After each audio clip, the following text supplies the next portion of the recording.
एक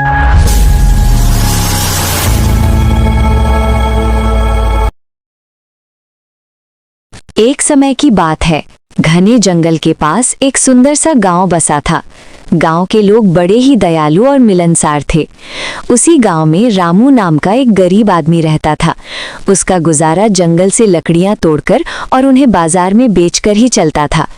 उस दिन भी रामू जंगल में लकड़ियां तोड़कर एक बड़े पत्थर पर बैठा आराम कर रहा था कि अचानक उसके सामने एक साधु बाबा आ जाते हैं।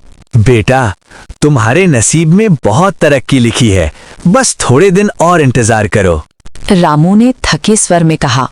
कौन सी तरक्की बाबा, आधी जिंदगी तो लकड़ी तोड़ते बेचते निकल गई, अब क्या होगा बदल? मत घबराओ, बहुत जल्द तुम्हें एक नया मार्ग मिलेगा। उसी रास्ते पर चलकर तुम बड़ी तरक्की करोगे। ये कहकर साधु बाबा हवा की तरह गायब हो गए।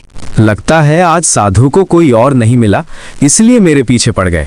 लकड़ियां बेचकर वो घर जा रहा था कि रास्ते में उसने एक मंचूरियन के ठेले पर बड़ी भीड़ देखी। लोग चाव से खाते जा रहे थे। अगर मेरा भी ऐसा ठेला होता तो कितना अच्छा होता। शाम को घर पहुंचकर उसने अपनी पत्नी मधु को बताया।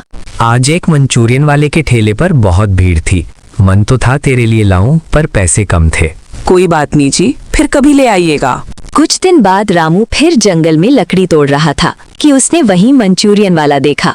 वो जंगल की एक गुफा से बाहर निकल रहा था और उसके हाथ में एक बड़ा सा थैला था। ये गुफा से क्या ले गया?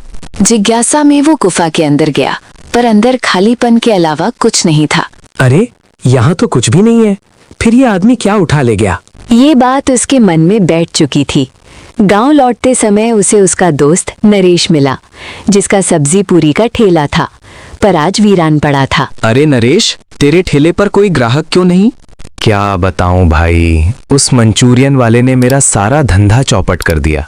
उसके आने के बाद मेरे ठेले पर कोई आता ही नहीं। पता नहीं क्या जादू कर दिया उसने। हाँ, मैंने भी देखा है।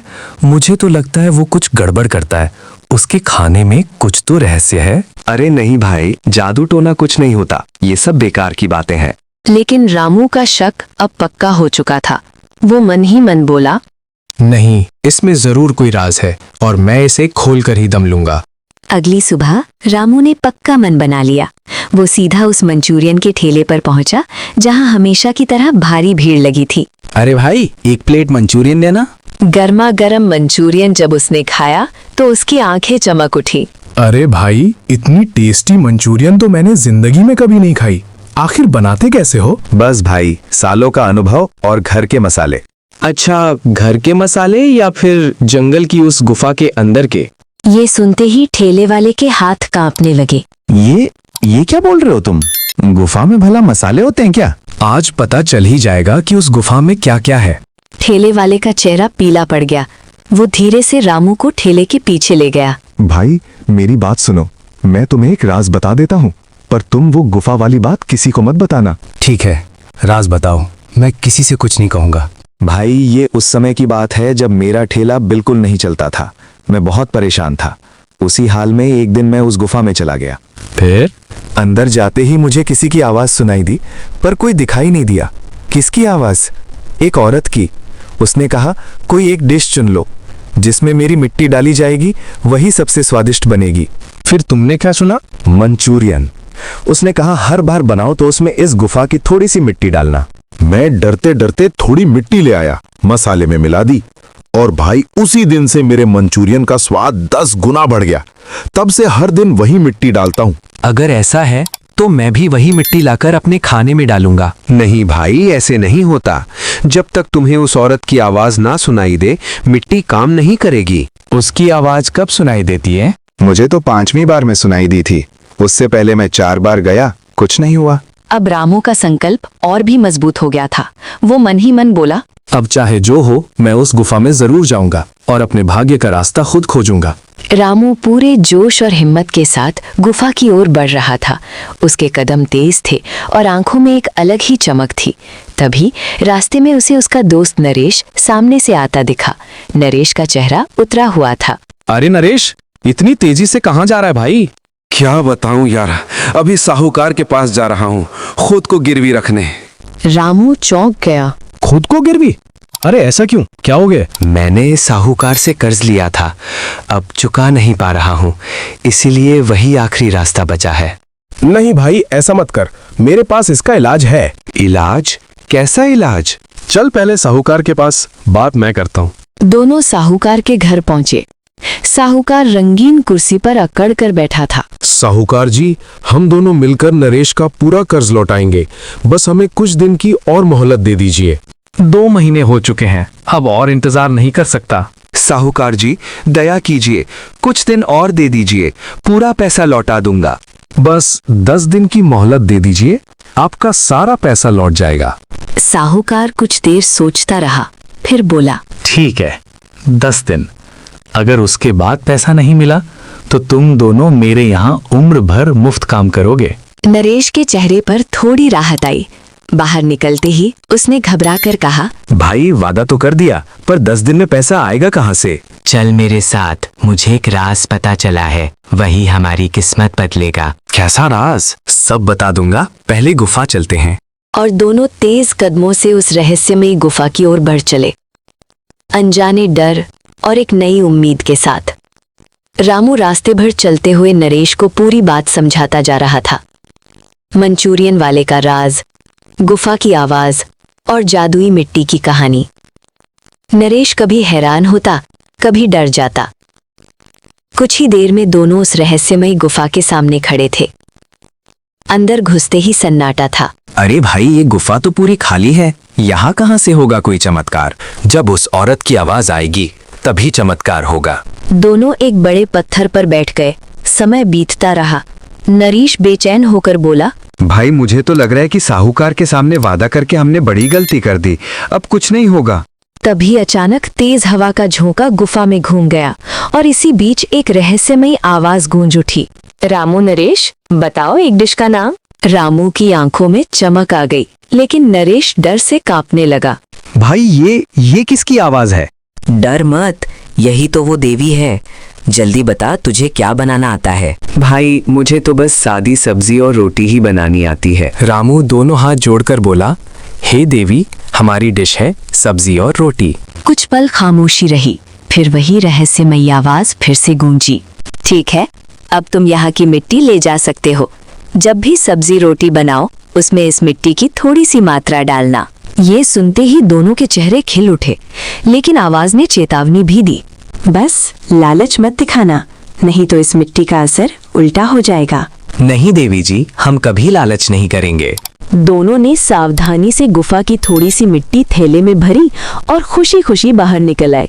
गुफा से बाहर आते ही नरेश बोला, भाई कल मैं ये मिट्टी अपने खाने में डालकर देखूंगा, पता चलेगा सच में क्या कमाल होता है। हाँ, बस जरा सी डालना, मैं कल तेरे ठेले पर आऊंगा। दोनों अपने अपने घर की ओर चल पड़े, एक के दिल में डर और दूसरे के दिल में नई जिंदगी की उम्मीद। अगली सुबह नरेश ने रोज की तरह अपना सब्जी रोटी का ठेला लगा गया। उसके मन में गुफा की मिट्टी को लेकर उम्मीद भी थी और डर भी। कांपते हाथों से उसने सब्जी में उस जादुई मिट्टी की थोड़ी सी मात्रा मिला दी और बड़े ध्यान से पकाने लगा। थोड़ी देर बाद उसने खुद चक्कर देखा। अरे इसमें तो कोई खास स्वाद नहीं है, बिल्कुल पहले जैसी सब्जी ही लग रही है। उसका चेहरा उतर गया। इतनी मेहनत से मिट्टी लाई और कुछ भी फर्क नहीं पड़ा। तभी रामू वहां पहुंच गया। क्या हुआ नरेश, उदास क्यों है? भाई मिट्टी तो डाली है, पर स्वाद में कोई फर्क नहीं पड़ा। अरे पगले, ये हमें नहीं लगेगा, इसका कमाल दूसरों को दिखेगा। थोड़ा इंतजार कर, कोई ग्राहक तो आने दे। कुछ ही देर में 2 ग्राहक ठेले के पास आकर रुक गए।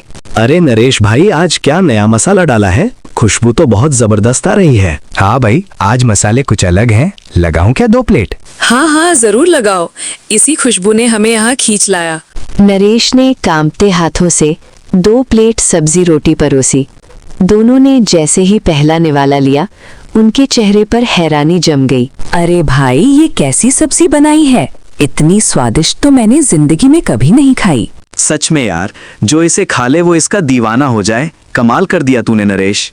ये सुनते ही रामू और नरेश की आंखें चमक उठी। कुछ ही देर में जैसे खबर पूरे बाजार में फैल गई। ग्राहक ही ग्राहक आने लगे। कोई तारीफ करता, कोई प्लेट के साथ प्लेट मंगवाता। शाम होते होते पूरा ठेला खाली हो चुका था। भाई अगर रोज ऐसा ही चला तो 10 दिन क्या 5 दिन में ही साहूकार का पूरा कर्ज उतर जाएगा। हाँ भाई, बस एक बात याद रखना, लालच नहीं करना, ईमानदारी से मेहनत करते रहेंगे, वही सबसे बड़ी ताकत है। दोनों ने आसमान की ओर देखा, जैसे किस्मत खुद उनकी मुस्कान देख रही हो। 6 दिन बीत चुके थे। रामू और नरेश पूरे भरोसे के साथ साहूकार के घर पहुंचे। ये लीजिए साहूकार जी, आपका पूरा पैसा, वो भी सूद समेत। साहूकार हैरानी से पैसों को देखने लगा। अरे वाह नरेश, 10 दिन का समय लिया था और तू तो 6 दिन में ही पैसा लौटा लाया। कहीं लॉटरी वॉटरी भी लगी है क्या? नहीं साहूकार जी, बस अब मेरा ठेला अच्छा चलने लगा है, ये सब उसी की कमाई है। अच्छा, अब तो मुझे भी तेरे ठेले पर आकर एक बार खाना पड़ेगा। जरूर आइए साहूकार जी, एक बार नरेश की सब्जी रोटी चख ली ना तो उसके दीवाने हो जाओगे। साहूकार मुस्कुरा दिया। दोनों दोस्त सुकून की सांस लेकर बाहर आ गए। बाहर निकलते ही रामू बोला, भाई अब मैं भी सोच रहा हूँ कि लकड़ी तोड़ने का काम छोड़कर अपना ठेला शुरू कर दूं। उसमें मेहनत बहुत है और मुनाफा कम। अरे यार, ये तो बहुत अच्छी बात है, हम दोनों इस गांव में सब्जी रोटी के 2 ठेले लगाएंगे। हाँ, बस आज घर जाकर मधु से पूछ लो, अगर उसने हाँ कर दी तो कल से ही गांव के दूसरे कोने में ठेला लगा दूंगा। ठीक है भाई, पूछकर बता ला। घर पहुंचते ही रामू ने अपनी पत्नी मधु से बात की। मधु, मैं भी अब ठेला खोलना चाहता हूँ, क्या तुम साथ दोगी? अगर इससे हमारी जिंदगी संवरती है तो मेरी हाँ हमेशा आपके साथ है। अगले ही दिन रामू का भी ठेला लग गया। अब गांव में 2 ही सब्जी रोटी के ठेले मशहूर हो गए, एक नरेश का और दूसरा रामू का। दोनों ईमानदारी से मेहनत करते, किसी से ज्यादा पैसा नहीं लेते और गुफा की देवी की चेतावनी हो कभी नहीं भूलते। कुछ ही समय में दोनों गरीब परिवारों की किस्मत बदल गई। कर्ज मिट खा, सम्मान बढ़ गया और जिंदगी खुशहाल हो गई। और इस तरह एक रहस्यमयी गुफा, थोड़ी सी जादुई मिट्टी और सच्ची मेहनत ने 2 जिंदगियों को रोशनी दे दी।